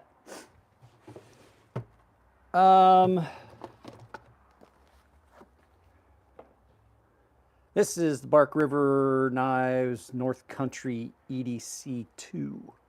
One of the coolest knives in my collection. It was a gift from one of my subscribers, Zachary Schmidt, sent it to me. This is a great, great knife. Awesome, awesome knife. So I'm looking to get a few more. I'm gonna get a gunny folder and ultralight field. This, I don't carry this for a couple reasons. One, I just don't want to ruin it. It is such a gorgeous knife, right? This handle on this is just insane. It is red ruby frost dragon scale mosaic pins with cherry red linen liners. We'll talk about a memory. I got a really good memory. I remember exactly what was written on the box. So at any rate, I like it. It's starting to patina up and it's getting this creamy yellow patina to the dragon scale. But the other reason I don't carry it, that's not it. Like, I guarantee that this knife will hold up to anything I would want to do. It's not just that it's super attractive. I'm not a big fan of the sheath. It's a decent sheath, but it doesn't carry the way I want. It really doesn't. It's not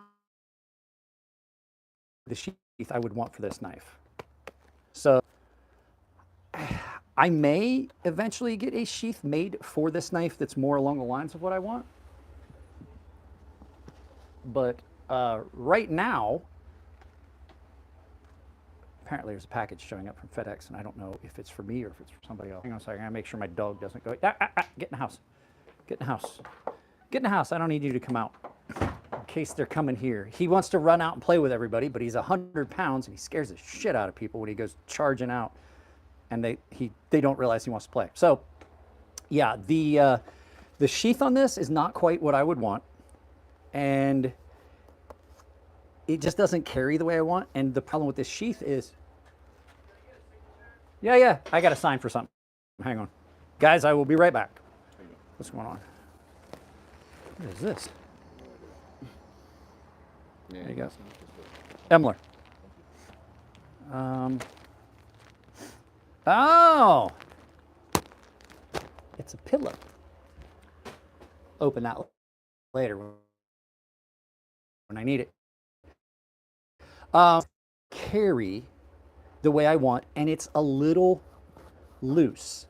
That's the problem with some of these leather sheaths that don't have a retention strap. Let me show you one I love. So this one has a retention strap. Matter of fact, it has two. I typically, if I'm carrying this knife, don't use the top one because it allows the top one. It allows the knife to swing out away from your body a little bit more.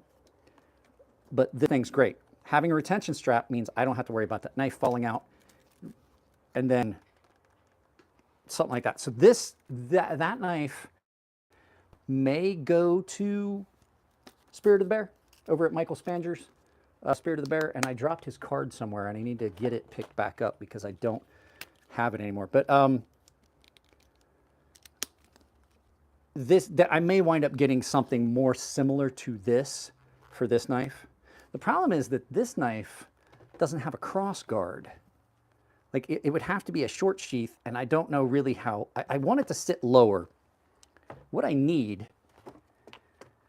really need is something more akin. Where to put it? Nice thing is we're in the studio. There it is. This one that I carry a lot. This is what I need. I need to get something like this done. You know what I mean? I wouldn't mind getting an Armitis Carry used to make my sheaths for my custom knives. I used to have Armitis Carry make my sheaths. He does a really good job. I have gotten to where, for my personal use, I prefer leather, but I do know that Kydex is probably a better bet for most people. I want something like this for this knife with a belt loop that's higher up, because this sits really high as opposed to sitting below the, you see what I'm saying? So if you look at where I would put my belt, see how much lower this rides than this? It's just a comfort thing. Now you can carry the Scout Carry. I have done it. It's not the best option for this. But I really like this sheath. For my day-to-day purposes, I like these leather ones. I like them when they drop down like this. This is just a really good all-around sheath. What are my thoughts on K-Bars? K-Bar makes some pretty good knives, depending on what you're getting. Do you have anyone that can make a Kydex sheath and knife handle in high-vis yellow? I mean, that would be custom handles. You can get people to make custom handles for you. There's some places out there that will make custom handles for you. Or you can make a handle yourself. The handle part was my least favorite part of making knives, but it's not hard. It's time consuming. How's my neighbor? She's the only person I know that put a fucking super high-end speaker system in a Prius. It sounds good. I'm not gonna lie, it sounds good. Fixed blade laws suck in Michigan. One of my favorite leather sheaths is from Montana Knife Company. The fixed blade knives, you know what? Here's the weird one. You ready? California has really liberal fixed blade knife rules. Well, knife rules in general for the state. Now, different cities have, like San Francisco, Los Angeles, they're really fucking strict and stupid. But here in San Diego, I can carry pretty much anything I want. There's no limit on length. There's no limit on length for folding knives. The only restriction for a fixed blade is it has to be visible. You can't conceal carry it. Like I can't put my shirt over it. For a pocket knife, doesn't matter. For a fixed blade, you got to be able to see it, and you can carry pretty much anything. The caveat to that is, and I don't have my dagger down here. I got a dagger. Double-edged knives, boot knives, daggers. They are not loud. They're not commonplace across the board. Damn, that's sweet carry you have today. I carry this most days. A lot of days, as in like 100% of days. I'm carrying this one. This is my current, I like more than this. This is a great, great knife. I absolutely carry it every day. Like there has not been a day since I got this that it has not been in my pocket for at least part of the day. I do have to make room for things that I carry, you know. So this is currently in the testing process, but this is my knife, so I can kind of take my time with it. You know what I mean? So is it sharp? It's got my edge on it. You want to see? Well, let's go ahead. I haven't cut test for you guys for a while. So questions as to whether my knives that I carry are sharp. My knives are always sharp. I sharpen knives professionally for other knife makers, knife companies. It's pretty sharp. This one is that is a sharp knife. So hang on. Come out now, bud. You can come out now. He was going to go love the UPS driver. Yeah, that's what came, bud. It's a new pillow. That's Crazy Sharp. That's why I named the business that. People are like, why'd you name your company Crazy Sharp? And I was like, because like people would get my knives that I sharpen for them, like, holy shit. I'm like, that doesn't on a business card. All my knives are sharp. A dull knife is more dangerous than a sharp knife. I carry the Espada from Cold Steel, but it's ruining my pants. I need a bigger knife strapped to my leg. That's why I asked if you have this yellow Kydex. You can, if you reach out to somebody to make a sheath, 9 times out of 10, they can do it in whatever color material you wanted. Armitage carry, like I had color coordinated sheaths with, I would send him knives. I'm like, hey bro, like I would send him a custom knife that I made. And I was like, hey bro, the guy wants you to match the handle material as closely as you can. And he did a really, really good job of it. I carried the Espada from Cold Steel. I'll show you one. Here's one that's hard to carry because it's hard not to conceal. And it's the TDI by K-Bar. This is really hard not to conceal. I don't carry this very often because it is so hard not to conceal it, because you put it on your belt and then it's so small. So this one's a hard one, and I don't carry it very often. I do carry it, just not very often.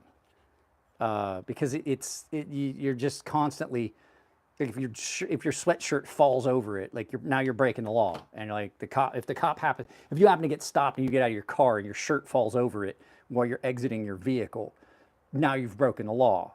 So I try not to carry that one too much. The Espada, is it a G10? Is the Espada a G10 Espada? Because I have a tip for you. I did this with a handful of my Cold Steel knives. What's this? Do you like wearing a neck knife? I typically don't. I have a couple that I've carried. Like this one's here. This was a gift. I don't carry this.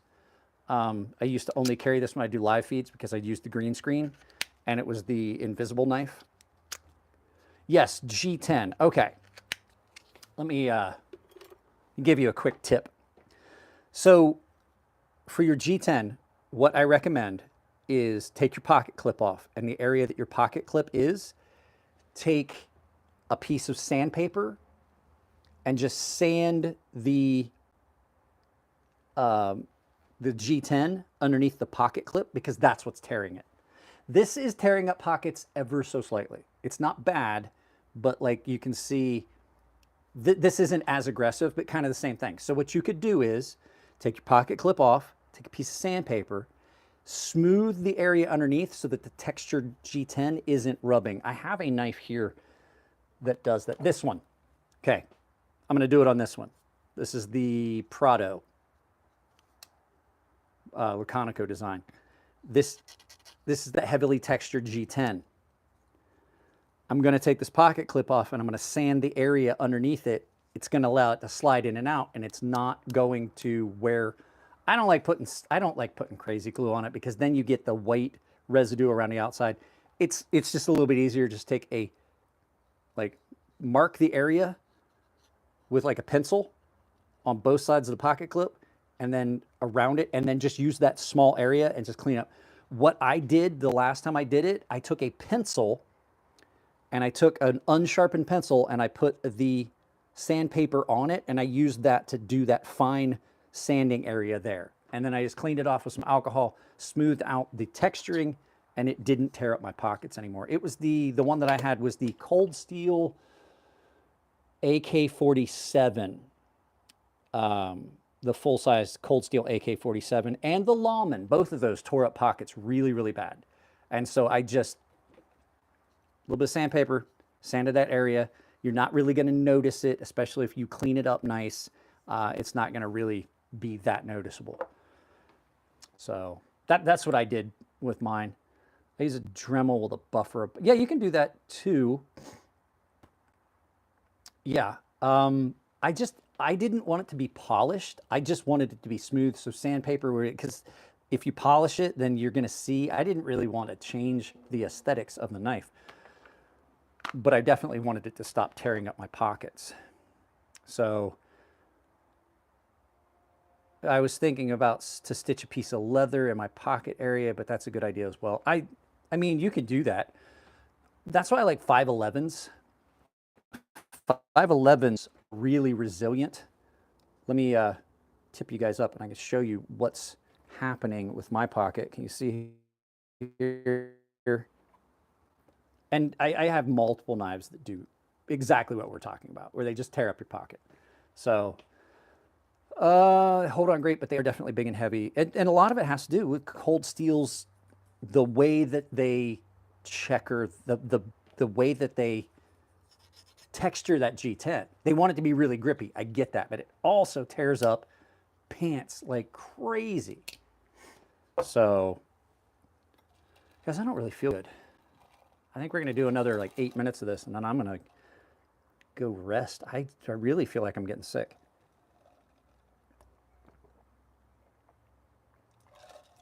Headache, I'm nauseous. Could be the fact that I was on opiates for the last like 2 weeks and I stopped. I may be experiencing some minor withdrawal symptoms of coming off of the last week or two of Percocet, 2 weeks of Percocet. Ron, you can strengthen or lighten. Yeah. Well, I do want to go and see my friend at the hospital, but I need to get in touch with him and find out if it's even worth stopping by. The Manix 2 G10 also shredded pockets. Yes, I had a Spyderco Native, and it was a sprint run. It was done in XHP, and it was through Knife Center. And I'd never had a knife in XHP. I wanted to get it, and I liked the way that the Native looked. And I'm like, I'm going to give Spyderco another chance, because I hadn't had any other Spydercos other than the Endura, and I had been unhappy with a couple of them. I'm like, let me give them another shot. It was an okay knife. It was a very good knife. However, it was in their, like, let me see, where's my Endura? It was in this, like, their Spider grip, but for some reason, the way that they did the handles on the Native, it tore up pockets. And I don't know why. I don't know if maybe it just, I don't know if it just, maybe they didn't make this the right size where the pocket clip sits, but it had this same texture, but it tore up pockets. And I didn't really like I didn't like the knife as much as I thought I was going to. I really thought I would like it a lot more. Spyderco has really been good about, though, you've got this texture here and here, and then their shield is in the middle that allows your pocket clip to slide without catching. Their other knives aren't as good about that. Like this one's fine because it's micarta. Was this CC? You've got a great voice meant for YouTube. Well, thank you. I was an instructor in the military for a while, so I had to learn how to speak clearly, concisely, and like how to enunciate very well to do that. And it's also how I lost my accent because I grew up in an area where you talk like this. This one has a tendency to want to tear up pockets a little bit. Kind of Adam Savage-esque. Why, wow, thank you very much. I love Adam Savage. Tested, one of my favorite channels.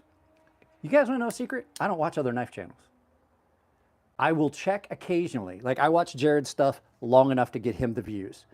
When Jared puts up a video, unless I get interested in it, usually I watch the first 3 minutes and then I bow out gracefully because 2 reasons. Most of the knives that you see on the channel come from Jared, and I like to do blind reviews where I get a knife and I don't know anything about it. 2, by the time I film and edit and do all the knife stuff that I do for you guys, I don't really want to watch knife content.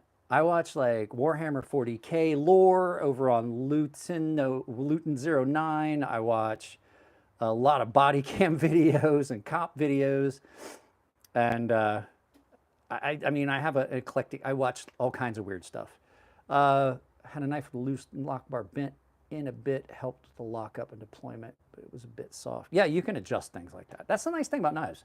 Like if you know what you're doing, like I made knives and I worked with custom knife makers for years in their shop and I learned the steps of it. As a matter of fact, for a very long time, Chris and Elliot Williamson did not want to have to do refinish on knives.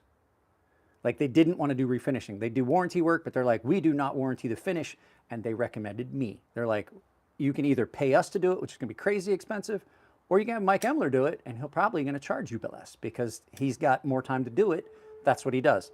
And so refinishing knives for a long time, I did refinish knives like Fair & Force Knife Works, and you have to learn how to straighten the lock bar. So if you're going to stonewash this, if you don't straighten the lock bar, see how it kicks in? You're going to have spots where the stones don't touch and you get shadowy areas on it. So what you have to do is you got to take this apart and you got to bend that lock bar out and straighten it. And I learned how to properly tension a lock bar, how to take a knife apart, how to refinish it, how to put it together properly, how to I did oversized stop pin on a few knives for guys, and how to cut the lock face, to re-radius the lock face so the tip of the blade doesn't stand up too high. All that stuff. Learn how to do all those things. So retensioning a lock bar, it's a touchy thing. And the fact is you can't do it too often. Titanium has got really, really good spring tension. Chunk, get in the house. Hey. He's not coming to us. It is windy and it has blown leaves all up under this screen. So retensioning a lock bar, if you do it multiple times, you're from Winnipeg and you want to tell me something. Okay. But just like bending a paper clip, even though titanium, you can do it way more times than you can steel, titanium will eventually do just like a paper clip and break. It'll harden and break. It'll work, harden, and then it will crack. So it's just one of those, things that like you got to be careful with it. You got to do some stuff and you got to practice, and you just ease your way into it, just a little bit at a time. Like kick that tension over, kick your tension over, kick your tension over. Why, thank you, ma'am. Back at you.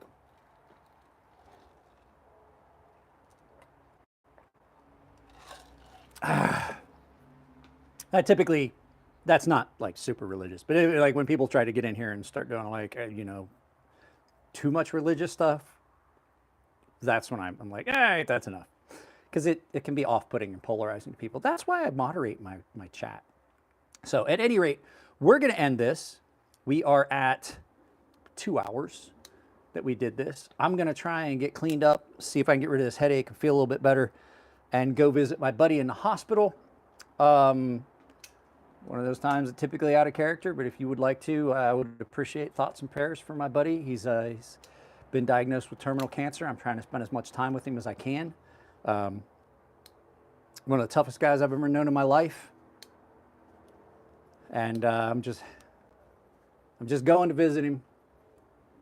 I know it doesn't make much of a difference, but it definitely, I like to let him know that I give a fuck. So I'm going to go over and I'm going to hang out with him at the hospital for a little bit. If that's, I'm going to text him and see if that's what he wants. And then, am I a doctor? No, I'm not a doctor. But I do know that when I'm sick, it's nice for people to, it's comforting. So, I'm going to look at this real quick. I'm just curious. Currently, let's look at the analytics. I'm just curious to see how many people were in and out today. Let's see here. Last 60 minutes. There's been 8,000 of you here that have been in and out either on the shorts feed or on here actual. Guys, I'm gonna get out of here. I love y'all. We'll do this again maybe this weekend. I don't know, just to see how I feel. So I love y'all. Go check out the catalog of videos. There's over 3,000 videos on this channel. If you haven't seen something, if there's definitely going to be something about a knife that's going to catch your interest, just go to the channel and just scroll through all the videos. Guys, I'm out of here. I love you, and I'll talk to you later.